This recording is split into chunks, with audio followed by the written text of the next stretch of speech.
Western Sydney University Library will record this Zoom webinar for publishing on its website. Participation in the chat and/or question and answer sections of the Zoom webinar is completely optional.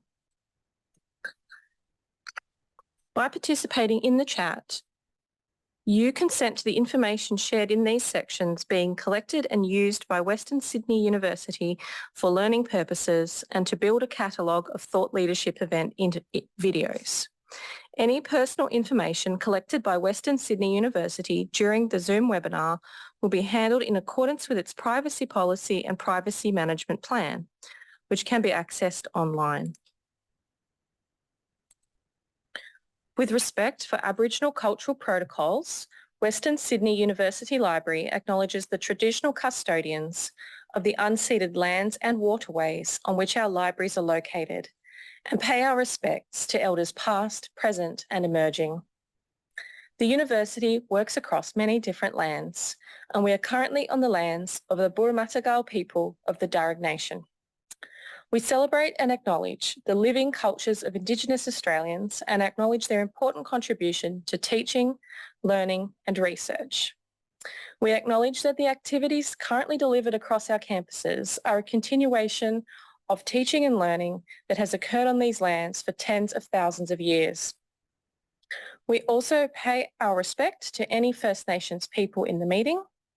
In this spirit, we welcome any guests to the meeting.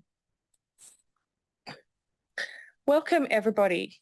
Western Sydney University was placed first in the world in the 2022 and 2023 Times Higher Education Impact Rankings, the only global performance measure that assesses universities against United Nations Sustainable Development Goals. The public thought leadership event series hosted by the library aims to celebrate and promote this #1 ranking, complementing work being undertaken across the university as part of its sustainability and resilience decadal strategy. I will now hand over to my colleague Luke Warren, who will introduce today's speakers.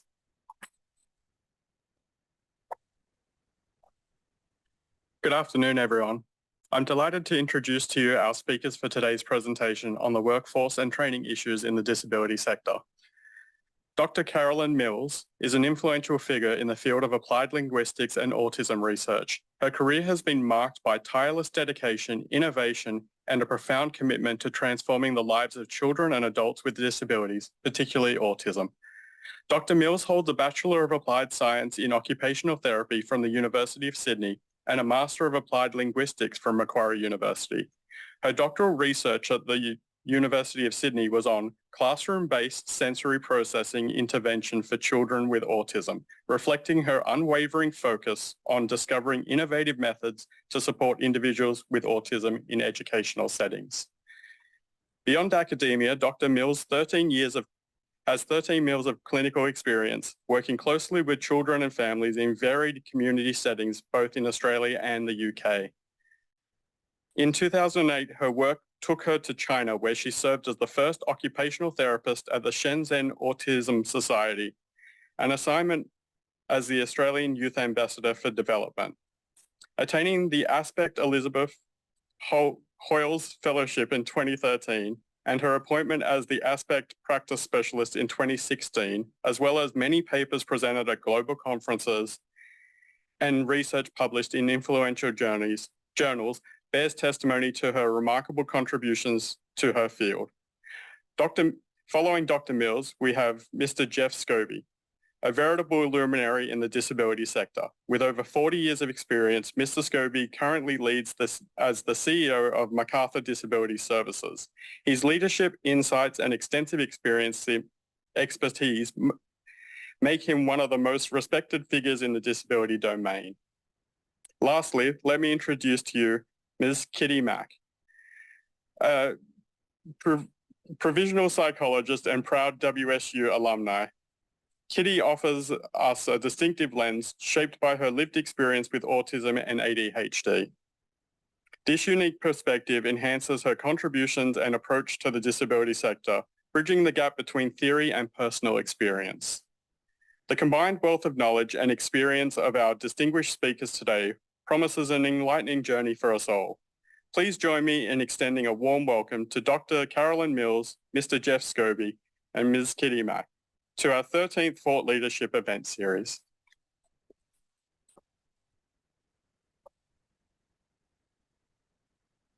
Thank you for that introduction. Wow, don't we sound impressive? That's well done, us. So let's start. We had a bit of an introductory slide. I think we've heard the introduction. So today we've got myself speaking, but we're also going to hear from Kitty and Jeff. And just to say that we are members of the Western Sydney University Disability and Research Practice Hub, Disability Research and Practice Hub, that's what I'm saying, which was established in 2021 and is led by Professor Danielle Tracy, who is here today also. So why are we here talking about this?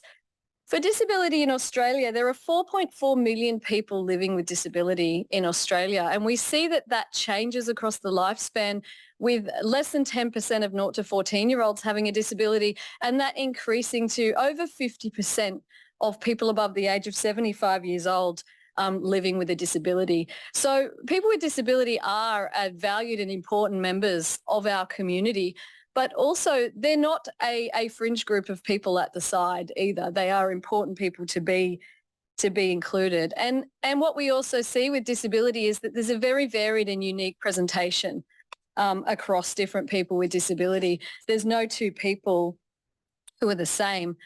So when we talk about the work of Western Sydney University today and the work of the Research and Practice Hub, we want to focus on two key workforce issues, and we're going to hear from our speakers on those. The first issue is that there are not enough people working in the disability sector. There are not enough workers to meet demand, and this has an impact on the delivery of services. This has an impact on the kinds of services people with disability may receive in order to meet their needs in daily life.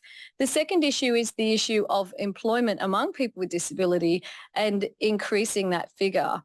People with disability can be employed and do make good employees, but we see lower employment rates with people with disability. And when you have lower employment rates in a particular community, they're less likely to receive the economic benefits of employment, for example, or some other benefits that come from employment. So there's two of these key issues. And we're going to sort of start to unpack these, and hopefully by the end we will be able to talk about some solutions and some partnership options. Firstly, when we look at workers in the disability sector, what do they actually do? And they are a broad range of people who do a broad range of things. They provide a broad range of supports across supporting individuals themselves, supporting children and adults, supporting families, as well as supporting communities. And the key areas that are crossed, and this is the common approach, which is a sort of a complex picture there, but you can see the key areas that are covered often by workers in the disability sector are things like support for physical and mental health, support for relationships, support for material basics, supporting learning through our schools, and supporting safety both at school and at home and in the community and at work. There's a big focus on partnering with people with disability and their families and their communities in order to deliver these supports. And when we talk about inclusion at a community level, there's a huge push for inclusive services for people with disabilities and not siloing disability services off in a kind of a place by themselves, but making schools and workplaces, community facilities, sports clubs, businesses more inclusive for people with disability. And that's part of the work that we strive to do. But there are particular struggles, I guess, when we think about disability workforce shortages among allied health professionals and other workers. This was a report that was prepared by two of our second-year occupational therapy students in our program, Sarah Hamoud and Rachel Lambden, and they compiled some information and spoke to some really important CEOs in the space and found that there were difficulties recruiting health professionals in the sector, and this was reported across the space. And what this resulted in was increased wait times for therapy services. And in some cases, therapy practices having to turn people away because they simply didn't have the staff to provide the support to the person with disability. And then the flow-on effect from that is that where people with disability don't get the supports they need, that impacts their participation in daily life, which in turn may impact their participation in employment. So the two sort of issues are linked together. By 2024, we need 353,000 disability workers to support over 500,000 people with disability, and that is an industry growth of over 30%. And unpacking some of these figures a little bit more, this is a more updated report saying that by June 2025, 385,000 workers would be needed to fully meet the demand, up from 280,000 workers. And when we see the characteristics of those workers, 8 out of 10 of them work part-time. They are majority female, and they're roughly split by age, with about 60% of them being under the age of 44. And I think what we see sometimes in some of the disability work in the sector is that it may be increasingly casualised or part-time, and that might be an issue attracting people into the sector. These are some stats about allied health workers. We need an increase in allied health workers for us in the university, where we do train allied health professionals. There's certainly a call to action for us to address this need. When we think about some of the workers, we see disability support workers, and when we looked at the employers themselves said they had problems filling these positions. Around speech pathology, occupational therapy and psychology, some of the biggest professions that are accessed in the disability sector in terms of allied health, that over 90% of disability providers were struggling to fill these positions. So they did want to provide the services, but they simply didn't have the bodies to do it. And in physiotherapy, over 80% of providers were struggling to fill physiotherapy positions as well. And by extension, we're also seeing a shortage of education professionals, teachers and school counsellors in schools, and that's impacting school-based supports for students with disability as well. So we're seeing this kind of shortage across the sector. And when we look at the people who are receiving support, predominantly it's autistic people who are receiving support, and that's from figures out of the National Disability Insurance Scheme, or the NDIS. Increasingly, we're seeing autism and also intellectual disabilities being the most common disabilities accessing support. And the most common physical disability is cerebral palsy. So we're also seeing people accessing support. But there are other physical disabilities. There are, of course, a wide range of disabilities. Disabilities often co-occur. And really everybody's disability is different, and everybody's disability impacts them differently. And what we see is visible and invisible disabilities. And so that it has an impact on the kind of equity that we might see in the sector in terms of the decisions made about who gets support or who doesn't get support.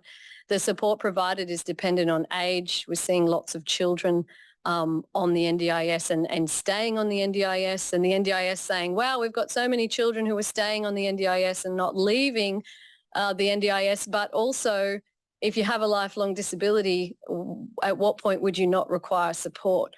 So there's some issues there. And I suppose one of the things about the issue that's causing the workforce issue is that there are increasingly people with disabilities who are receiving support for their disability who have never previously received any sort of funded support for their disability.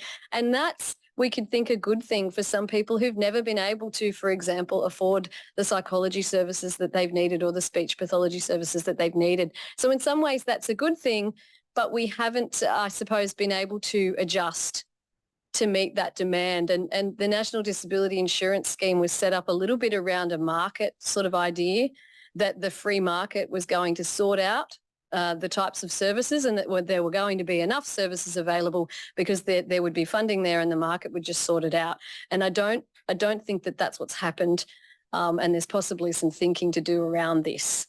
So there are lots of different funding sources, of course. There's NDIS individualised packages, and then there's also other types of funded supports as well. So we're just going to shift gears now, and we're going to come back and talk about some of the solutions to these issues later. But what I'd like to do now is call up my colleague, Kitty, who's going to talk to us about being a worker in the disability sector and also offer some insights from her lived experience. So I'll hand over to Kitty. Thank you, Kitty. Okay, hello. Hi, everyone. Good afternoon. So my name is Kitty. I am a provisional psychologist. I have worked in the disability and the allied health field for approximately 10 years, and I have been practicing for 2 years. Please don't ask how old I am. But I have lived with my invisible disability my whole life.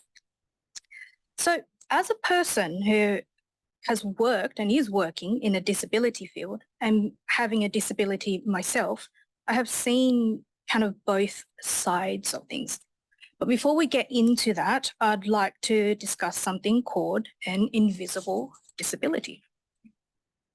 So what is an invisible disability? What comes to mind when I say the word disability? Is it someone in a wheelchair? Someone with a walking stick? But how about impairments that we don't see? So I would say an invisible disability is a health condition that may not be outwardly visible to others, but impacts the person internally. In other words, the person may look just like an average person, Joe, whatever. So some examples include diabetes, epilepsy, depression, anxiety, and for me personally, autism and ADHD.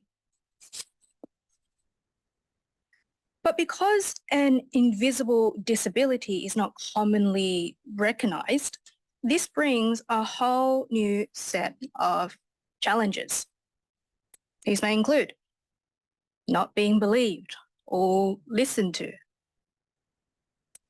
being told that we're exaggerating or our disability and how it impacts us, or having to prove our disability exists, being denied reasonable adjustments, and this can be across settings at work, school, difficulties accessing medical services and allied health services. And I believe Caroline touched on that a little earlier. All right.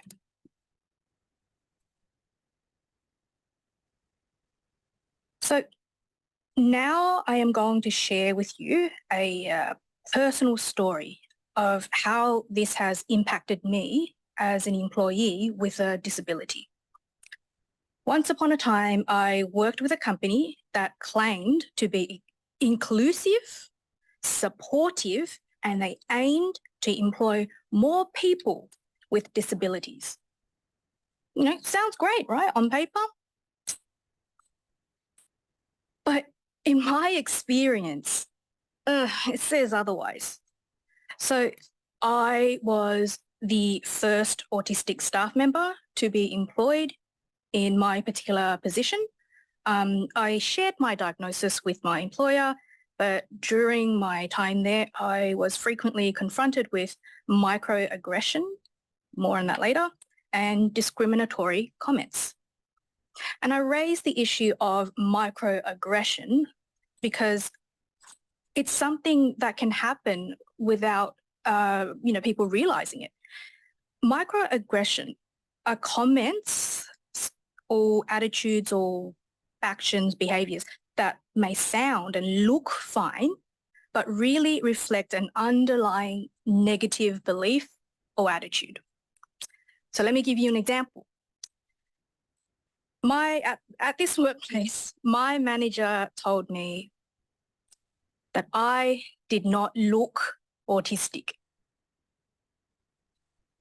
I don't know, or is there a certain way to look autistic? What is that supposed to mean? How does one look autistic? Yeah, and how about you have good social skills for an autistic person? Thanks, I think. What is the underlying belief behind that, though? Is it that autistic people just inherently don't have great social skills or whatever it is? So, and in my case, despite this, huge, power imbalance, I did continuously challenge the attitudes and confront them. But this was very, taxing on me, especially when I realized it was beyond just this one manager. It was an organizational, a company structural, systematic wise thing. But I eventually had to ask for some workplace adjustments, just so I could work on equal grounds as other employees. One of these adjustments, for example, was for my manager to pre-schedule in meeting times. I explained that because of my ADHD, I had difficulty switch tasking and therefore would function better if the meetings were more predictable. So instead of just bursting in at random times, all right, team meeting right now. Yeah. Okay. Can anybody guess what happens? Okay. However, my request was denied, and I was told it was because I worked full time and I was therefore deemed too capable to require adjustments. I mean, okay, first of all, okay, I see the shocked faces. I love it. Okay. But first of all, who are these people to decide how my struggles impact me? Just because I look capable, it doesn't mean I'm not struggling. But because they don't see my internal struggles, they assumed, based on what is visible, how my disability impacts me. So let's flip the script a little bit. Now imagine if the employee was in a wheelchair and they request for a ramp to be built. And then the employer says, sorry, you work full time. You are too capable and therefore do not require any adjustments. No ramps for you. Yep. See how it doesn't sound as great the second time? All right.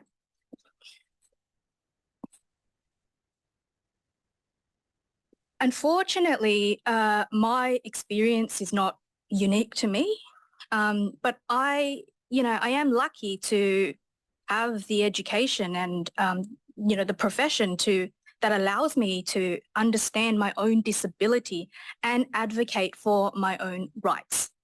But what happens to the people, to our clients who don't have the same education that I do?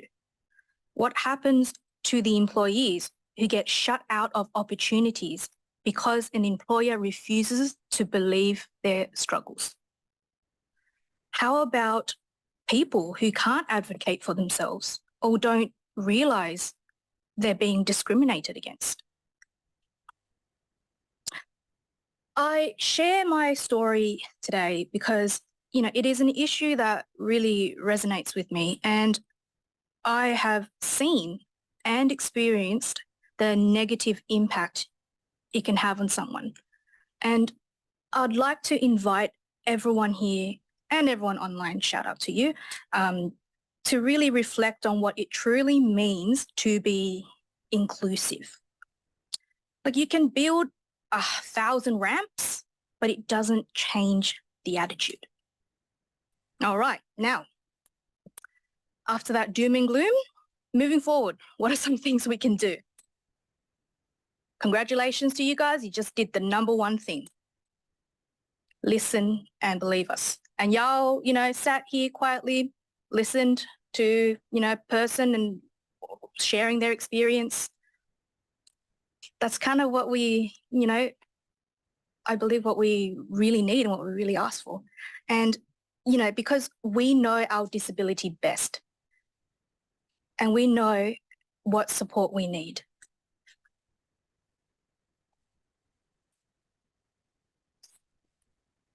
All right. Other things that can be done. more professional development. And when I say this, this could be across all fields, education-wise, employment field, whatever it is, just to really increase the knowledge on how to support people with disabilities. And a shout out to, Western Sydney University for being a catalyst for change in that field by educating the next generation of professionals. Not sponsored. All right. The next thing is to examine power imbalances. And I feel this is, especially relevant in an employment field. So other people, for example, on top of the food chain, top of the pyramid of company, not pyramid scheme, are they fostering a safe enough space to allow employees to speak up about their disability and their struggles and feel supported? Are their actions reflective of what they preach?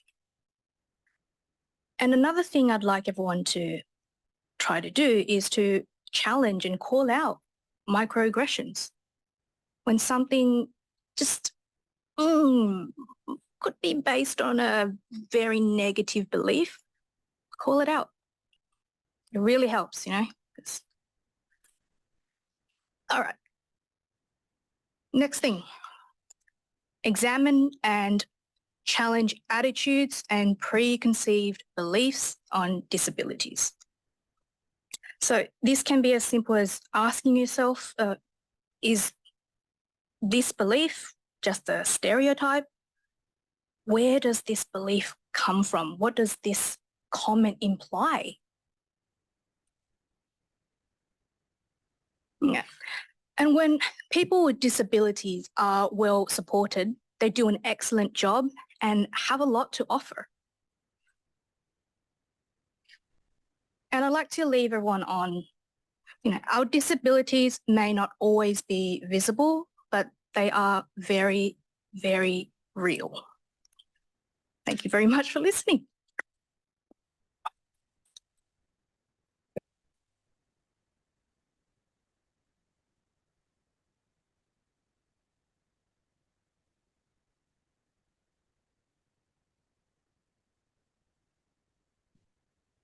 Thank you, Kitty. And that's a hard act to follow, that's for sure. And I'll go as far as to say, for all those people that are tuned in or the people that are sitting here, that'll be the most important thing you will hear today, if not this year. That was awesome. Thank you. I'm coming here today wearing two hats, really. I'm both an employer of support staff, so I employ psychologists, OTs, speech pathologists, if we could get one, and other support staff. But I'm also someone that employs people with a disability as part of the work that we do. And just to give you an indication of what's happening in the sector, I suppose, is the competition for staff at the moment is absolutely fierce. And why is it fierce? Since the introduction of the NDIS, you can see some stats there. Back in 2014, there were around about 2,100 providers. And I think I got this data from the recent review of the NDIS held by government. And as of 2023, there is now 179,000. Now, many of those people are sole traders, obviously, but many aren't. So you can imagine to get staff in a context of that sort of growth means that competition's pretty stiff.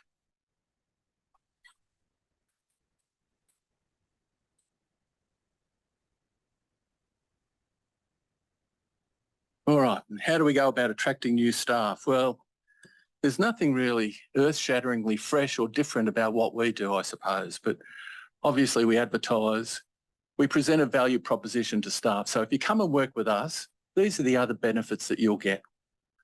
Apart from the normal work day-to-day things, we have arrangements with local businesses and providers that will often give people discounts for different goods and services around the local community. And that's a way of really pointing out that we're a bit different to other providers perhaps, and maybe you should come and work with us. We use recruitment agencies occasionally, depending on the position, but they're not always successful. We tried a recruitment agency to recruit a speech pathologist, but despite our best efforts, and I think we tried over 12 months, we simply could not attract a person to that position. The other obvious thing is they're quite expensive, so we try not to use them. Word of mouth is probably the most valuable tool that we have in attracting new staff.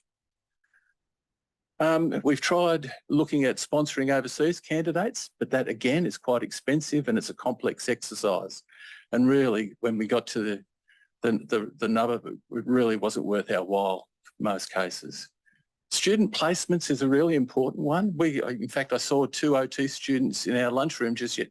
When was it, Tuesday?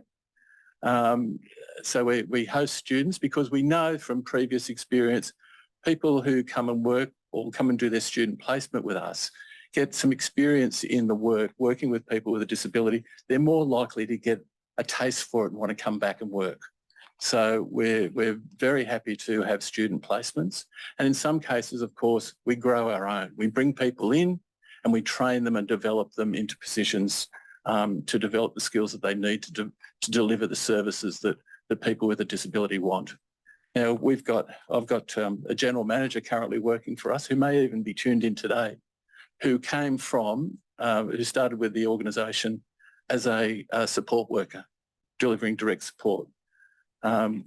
We have an OT working for us, or we actually started our OT team by someone that was working in one of our services who was in the process of completing his OT qualification. When he got close, we said, we want to employ you to do work as an OT for us.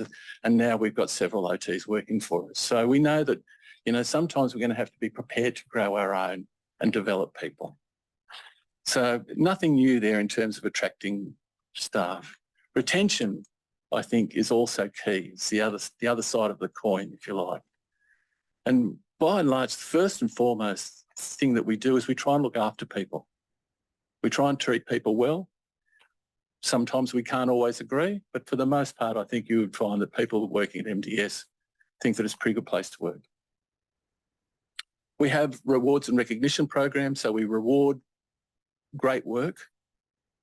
We get feedback from all sorts of places. We get feedback from just general members of the community that have been out and seen our staff doing something really great with some of our service participants. And those people then invariably get nominated for what we call a STARS Award. So we have rewards and recognition as part of our retention strategy. Obviously, we provide supervision, professional and administrative supervision, which is really important. At a place I once worked some years ago, their idea of supervision was taking someone into a room and, you know, bawling them out for something inappropriate or something less than what they was expecting. We have regular supervision. It's a supportive environment. It's a development tool, if you like, to talk about how things are progressing, what other training or development needs people might have. Training and development, just touched on. We offer a career path, I suppose, which is important. As I said, we have someone working as a direct support staff, now a general manager, and that's not an unusual situation. We have people that are able to move up into different categories of staff. We also offer, certainly more and more since the introduction of COVID, great flexibility for those staff that can enjoy flexibility. Obviously, our frontline staff, it makes it pretty difficult, but for others. And of course, we've just participated actually in a job design project that was jointly run by Sydney University and Curtin University, where we surveyed all of our staff and says, how can we make your job better? We're interested in your well-being while you're with us.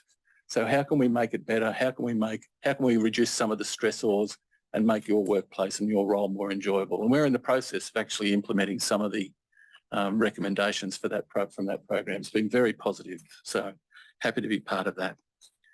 So as I said, I'm wearing 2 hats as an employer of support staff and the deliverer of services, but we also employ a number of people with disability and have done for many years.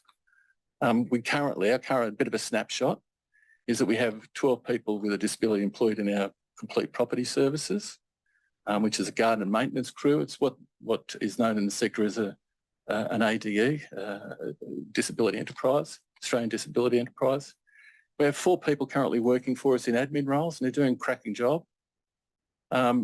We also deliver a program called Pathways to Employment, where we get people usually fresh out of school that aren't ready to go into employment and need some additional help and staff and training and support to get there. So we're wanting to encourage people to get into employment, and we're providing that avenue, if you like. And up until only a couple of months ago, we did deliver a program called the Recovery College, which was specifically, it was a training program for people who were carers for people with a lived experience mental illness, or people who were who were delivering support, or other people who were just interested, or even employer groups who wanted to do more around supporting people who had a mental illness in their staff cohort. Unfortunately, the funding ran out at the end of June. We had to stop it, but all of our staff, all the people in that program had lived experience, and they brought a particular viewpoint, I suppose, a particular perspective to that role, and it was a highly valued program. As I said, unfortunately, as try as I did, we couldn't renew the funding for that one. So, but you know, I guess what sort of organisation would we be? What sort of an organisation would Macarthur Disability Services be? An organisation that's been around for over 40 years supporting people with disability, if we didn't model to other employers about employing people with a disability ourselves. So we're very happy to be in that position and we're proud of our track record really in that respect.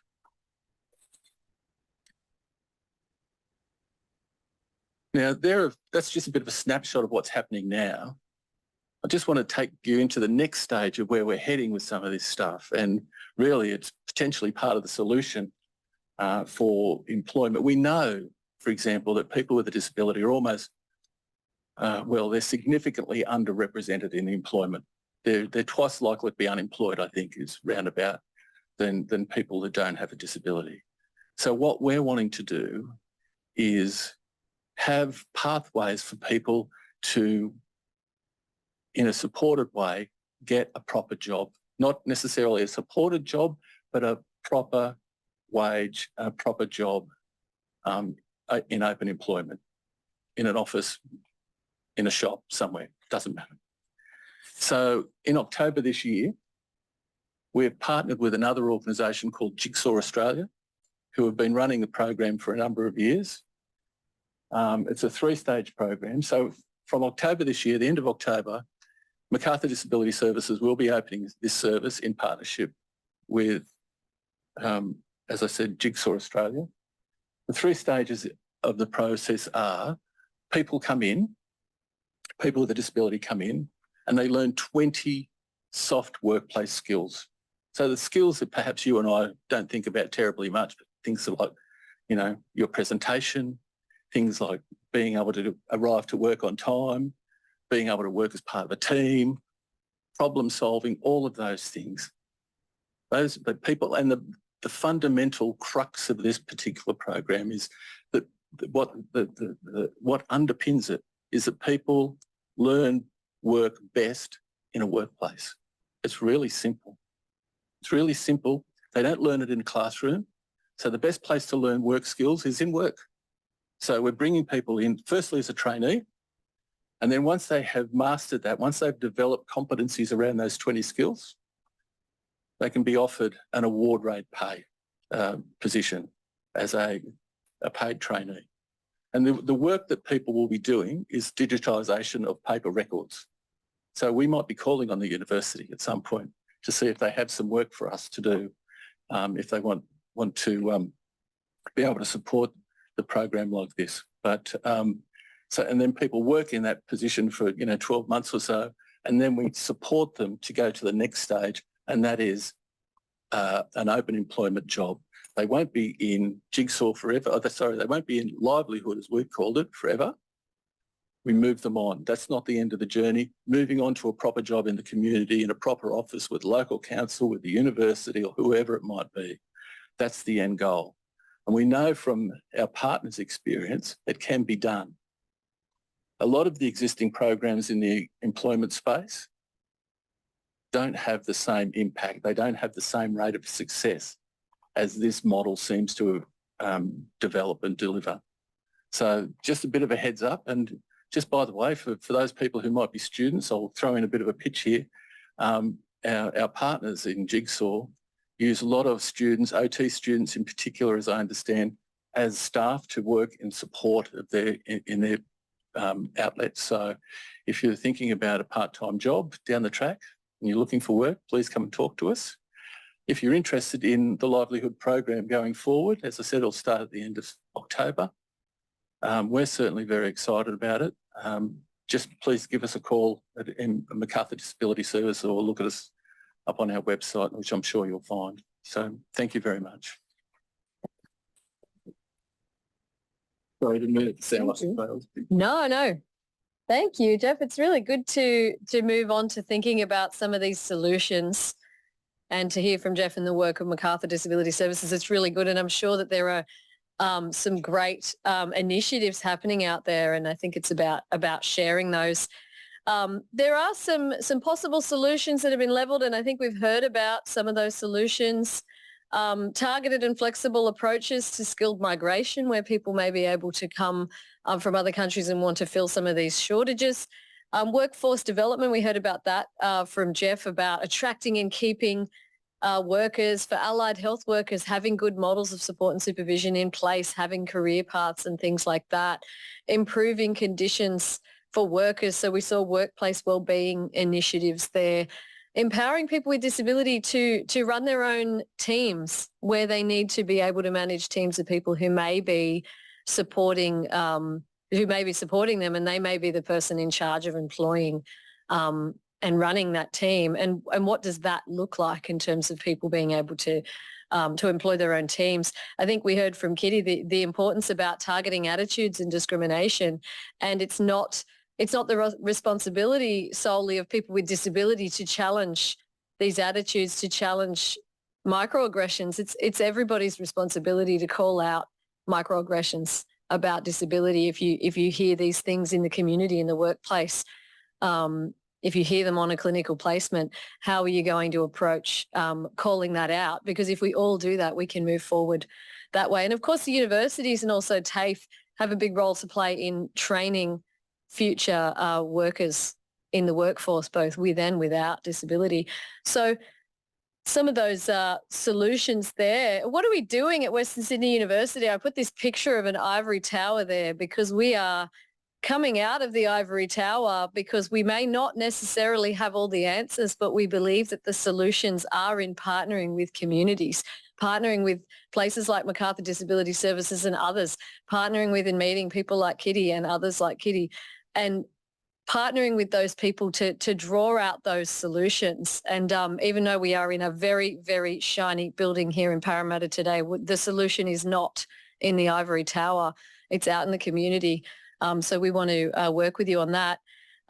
We have a disability white paper which will be launched in a couple of weeks. So keep an eye out for that, and that will be an openly available document that people can access. And we think that solution is found in partnership. So with that in mind, we wanted to open up the discussion, and we've heard some great solutions. What are some of the things that are happening out there, and what are some of the solutions or initiatives that people have found?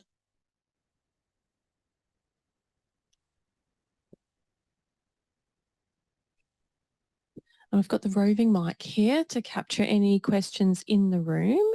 We've also got Luke up the back monitoring chat with any questions that our online participants might have. They can pop in the chat and we can address. I might go to you, Luke, and see what's going on. I think we've got some on the online sphere. I see that. Hope this mic picks up. Yes. We have a question for Jeff. Raoul on the chat would like to know how many folks with disabilities in the board or managerial positions? Yeah. Do you want to come up and?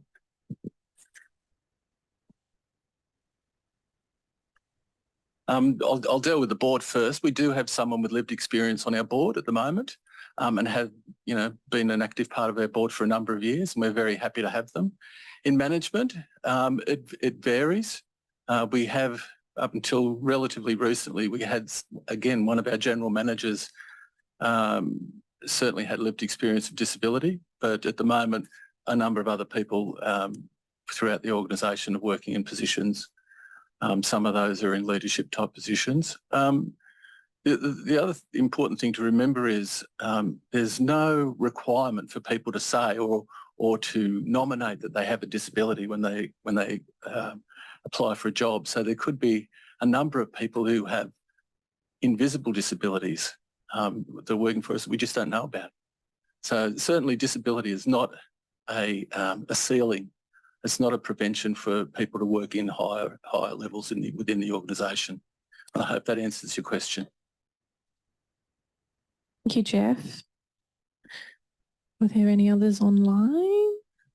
Oh, a comment? Okay, yep.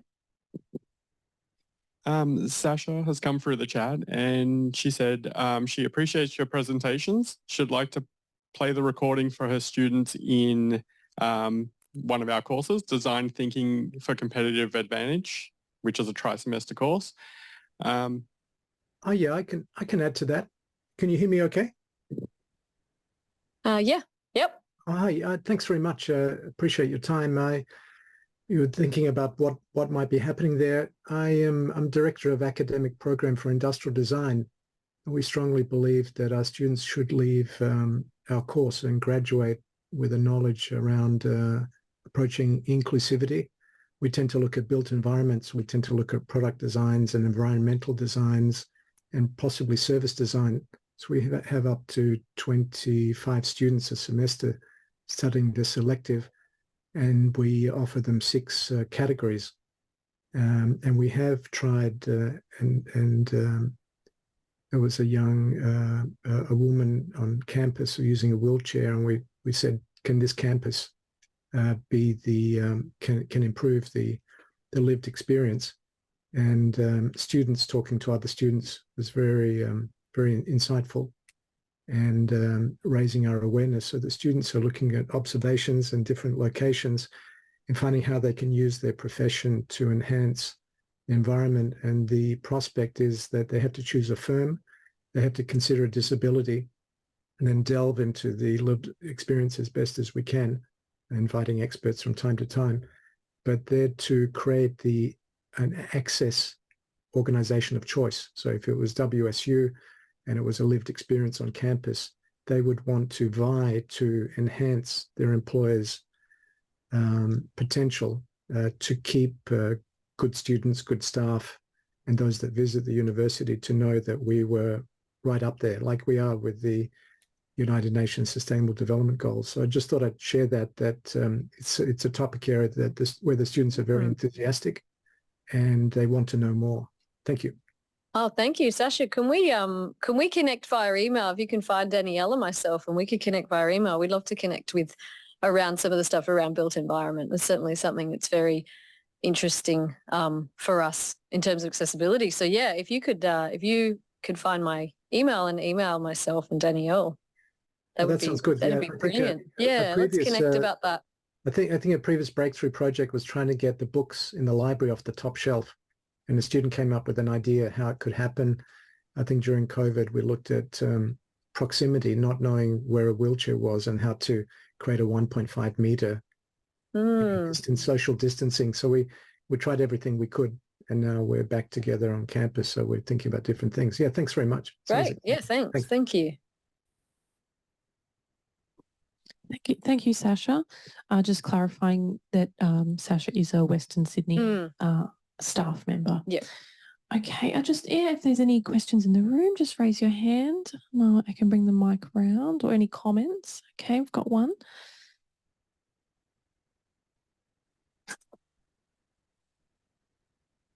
Thank you. It's Danielle here.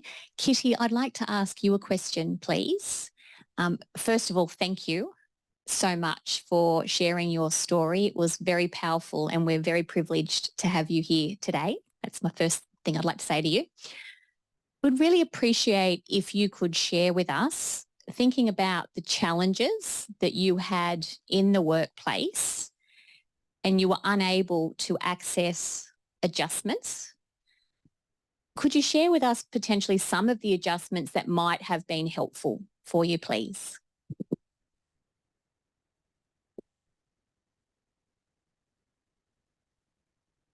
Okay, thank you for that. This is really loud. Well, thanks. Thank you for that. It was a really nice comment. So I can only speak on, I guess, what I go through internally. So, I don't claim to speak on behalf of all autistic people and all people with ADHD because we all experience things differently. But for me personally, I have, auditory sensitivity, hypersensitivity, which means I hear sounds more intensely and louder than probably a neurotypical person. For example, during a work meeting, there were, I don't know, some builders or something outside and, everybody else seemed to be able to concentrate and participate. But for me, it sounded like this, blah, blah, blah, very important topic. Everyone needs to pay attention. Blah, yeah. Right. So it's very hard to engage in a workplace or even appear to be engaged when, I've got this in my ear. And that's pretty much how loud it sounds. It would have been helpful if I had permission to, use noise cancelling headphones because they act as the, filter that my ears appear to be, to be missing. Lack of better word. And in terms of adjustments, like reasonable adjustment suggestions, again, it really does depend on the employee and what their struggles are. But more importantly, I think just, listen to what their suggestions are and what they are requesting, help with. And if it's something that, for example, an employer can't do or it's not possible within the workspace, I'm pretty sure the employee would be open to alternative suggestions. But to do that, the employee needs to be involved and consulted as well. And what they think would be helpful would be the second best, option or whatever it is. And yeah, just giving them their voice to speak for themselves. Yeah, thank you. I hope that answers your question. Thank you, everyone in the room. If there were any more questions in the room, just, raise your hand. Yep. Hi, thank you. I'm not sure if this is an appropriate question for this forum. It's more about public policy. But I overheard a comment a couple of weeks ago that one of the reasons as to why some people with a disability, and it's more of a hidden disability, are reluctant to engage in sort of mainstream or full-time employment is because once they move off, is it the disability support payment? It's and things don't work out. It's very difficult to get to retain that, go back on that system. So maybe that's, I'm not sure I'm not sure if that's appropriate in this forum, but so I'll just leave it there. Thank you. Dr. Mills? Answer for that. Do you have any? Or That's it's a very interesting point. I don't have any particular insights on that because I don't have the specifics of what the rules are to hand. Do you have any information about that, Jeff? Or Jane? Oh, no, I don't have any. Oh, I've got another question. Perhaps we'll finish this one first. I'm not sure. I don't really have any specific answers around that either. But like you, I've probably read articles in the newspaper that, or heard it elsewhere in the media about the difficulty once you're off the disability support pension to get back on.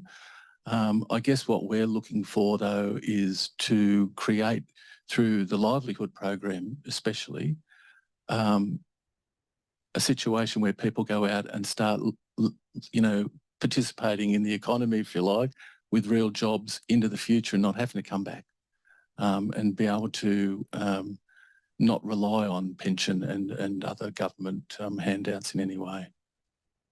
And I think it kind of raises an important point that the solutions aren't just individual. There are solutions to be had at a systems level as well. So it's a multi-level sort of issue requiring multi-level solutions. I think, oh, Nicole? I mean, given what Michael said about, it has to happen. I mean, we're dealing with disability, we're dealing with state, federal government, we're dealing with local council, we're dealing with health, education, all that complexity, and you're moving between one system and another.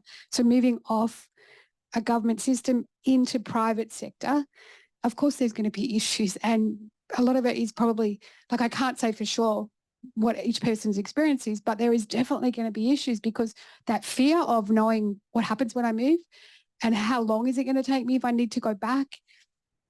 So there is so many things going on. Of course, I think there is going to be struggles and issues, and it's going to be individually based as well. I mean, we all know what happens when we have to ask for anything in an institutionalized setting. Thank you. I think we had one Jane more had a question or comment in the room. I'll come around.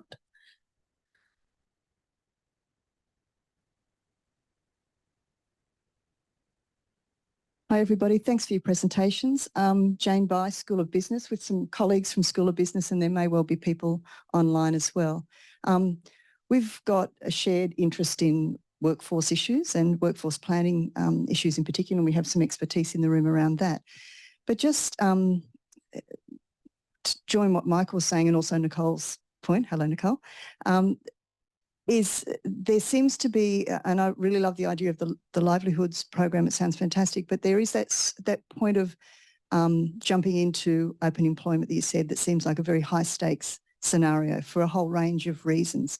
The points Michael made, the observations that Kitty made about microaggressions in the workplace, meaning that might be a less than ideal scenario for a lot of people with disabilities moving into open employment.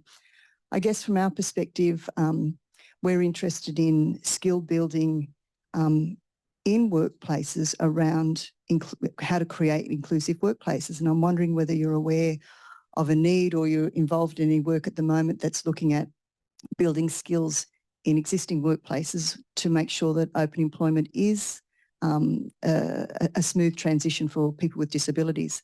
And I guess I'm talking about how do we train up managers. One of the things we're doing in the School of Business, it's one of our core business goals, is to how do we create workplaces that are more insightful, more inclusive, more welcoming of diversity. And again, there's a lot of training out there at the moment, but is there something specific we could be doing, maybe working together, conversations for the future to really create a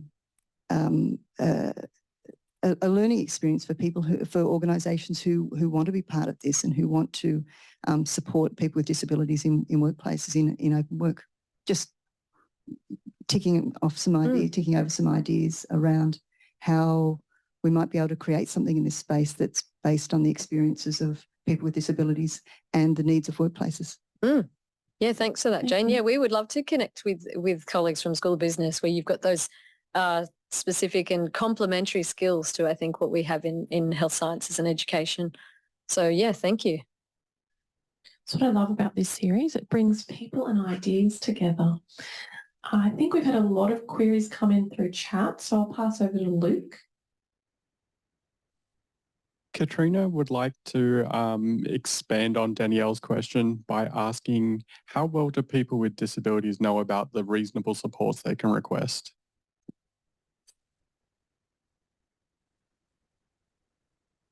Who wants to?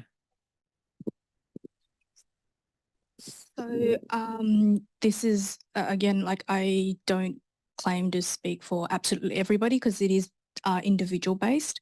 But in my experience, working with clients with disabilities, Unfortunately, not too much.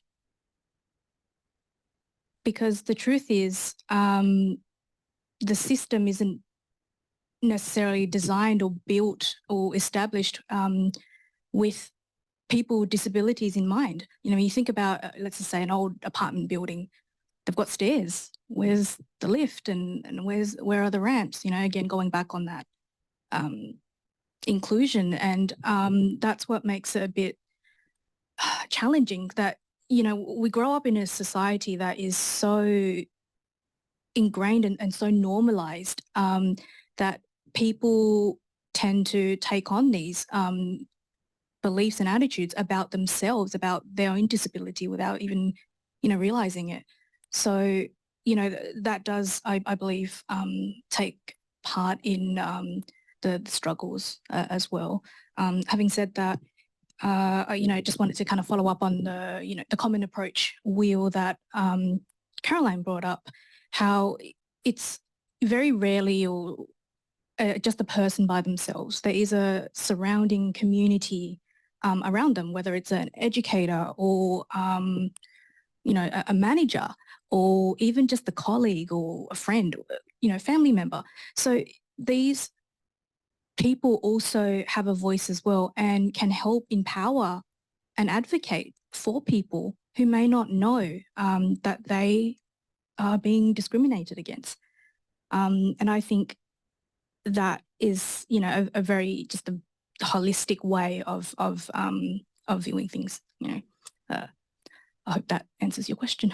Yeah, thank you. And just to add to that, I think that possibly Katrina's highlighted a gap in that maybe there's some work to be done around informing people about these are your rights in the workplace, and this is how we can think about how I might advocate for my rights. What are the Caroline, obligations of the employer? Things like that. Yeah.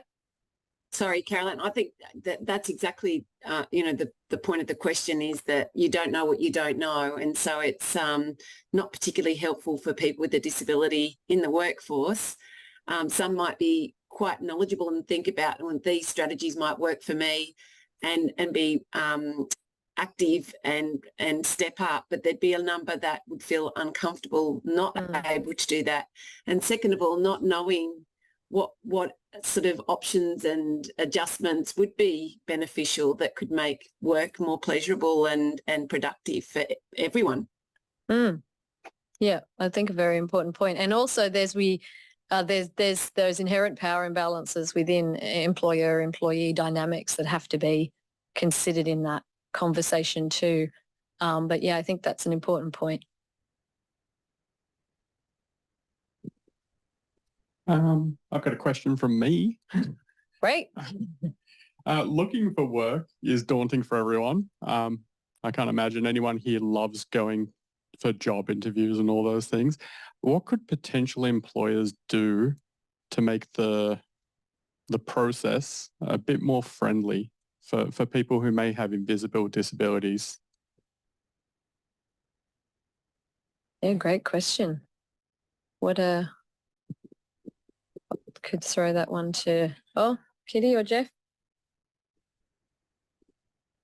I think being upfront about what are the, you know, role expectations and what type of existing supports are in place, because, you know, we talk about, you know, back onto the question about employment wise, you know, legal wise, and again, I'm not a lawyer, but legal wise, there is something called, you know, the Anti-Discrimination Act. So even just knowing that gives you a bit of a leg up to, you know, so, you know, it gives the power back to the person who is essentially having to advocate for themselves. And if the employer doesn't have, you know, the right policies in place, then, you know, I don't have an answer for that, but it could be potentially challenged. But anyways, back onto the other topic. What can, I suppose, employers do? So yes, be more open about what type of supports are in place. What are the policies? What are the procedures that they have? And if you're speaking specifically on like an interview, a job interview or something,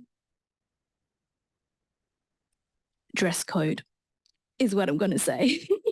You know, what I mean, like, you know, why do we all have to, or why is it a social expectation to sit there and sit still and make eye contact and, you know, appear to be, I mean, look, hands up if you purposely dress up for a job interview. I know I do. All right. And when the employer employs you, is that how you are going to look every single day of your life? No. So they are hiring a presented, a masked version of yourself. So if they can maybe encourage just people being themselves, I think it would just make things more relaxed, happy. You know, maybe I'm being naive. I don't know. But No, I think you make an excellent point. Oh, I got Jeff from Danielle. Thanks, Kitty.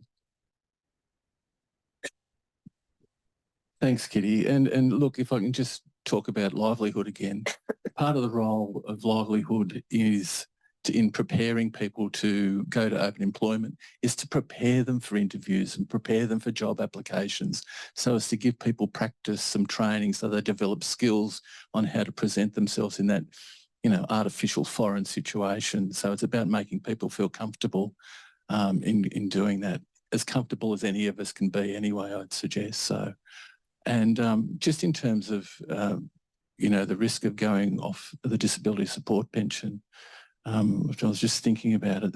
I heard a saying many years ago, sometimes you've got to feel the pain and do it anyway if you want to grow. And, you know, there's many options for people, I think, at this point in time around going off and starting a role in open employment that wouldn't threaten their disability support pension because of the number of hours they're working or other arrangements that they may have. I also vaguely remember government, Bill Shorten, talking about this very issue as being an impediment to employment for people with a disability, and I think they were looking at that at a government level. Whether they come up with a good solution, we'll see, I suppose. Have something to say, Danny? Thanks. Sorry, it's Danielle Tracy here from School of Education again. Just picking up on that conversation, Caroline and I have just finished a project with Northcote Disability Services, and happy to share the report with anyone who wishes. But we actually looked at the issue of the transition out of school for young autistic people. And so we did a lot of interviews with parents, school teachers, disability service providers, but also young people themselves. And we did a longitudinal study. So we followed these young people up. And once again, it's an individual narrative, but one young man kind of sticks with me because I followed him through and interviewed him, 3 times over the period of him trying to find work. And for him, COVID actually helped a lot because everything went online. So that notion of being able to communicate with people, it took away some of that anxiety. And happy to report in the 3rd interview, he was successful in obtaining open employment. And for him, the difference was when the employer was very explicit about being open to employing people with disability, which meant it could be on the table. It was on the table at the interview, and it was on the table throughout in terms of that relationship. So once again, only one, but he does stick with me in terms of seeing him be successful throughout that process. So happy to share the report if you would like to have a read. Yeah, and another thing on that point of what employers can do, it's possible that, and Kitty mentioned this very social aspect of job interviews, and it's maybe employers can reflect on the extent to which the job interview activities actually reflect what's involved in the job. And are you just interviewing somebody who's very social and very impressive to go into a job that doesn't involve being social and impressive, actually involves using a computer and looking for mistakes in spreadsheets, for example. So it's thinking about how you can assess the person's capacity to meet the demands of the role rather than how nice they look in a suit and how nicely they present in a social job interview, which may not actually be the job. So that's something else to think about. Oh,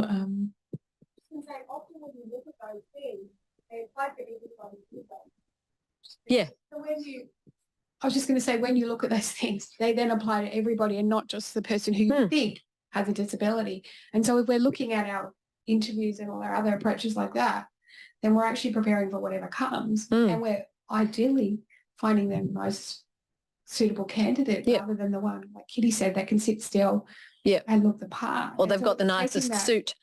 Yeah, that's the whole thing about making changes isn't just impacting one person, it's them making us, and we all know that. Thank you. I'd like to encourage our online participants, if they were interested in joining a mailing list where we can update you with relevant publications and future events, just pop your email in the chat and we can set that up. That would be great. We'll send you the white paper launch invitation if you're not already going. Presenters are okay with that. Yeah, great. Brilliant. Okay, did we have any further comments or anything coming in?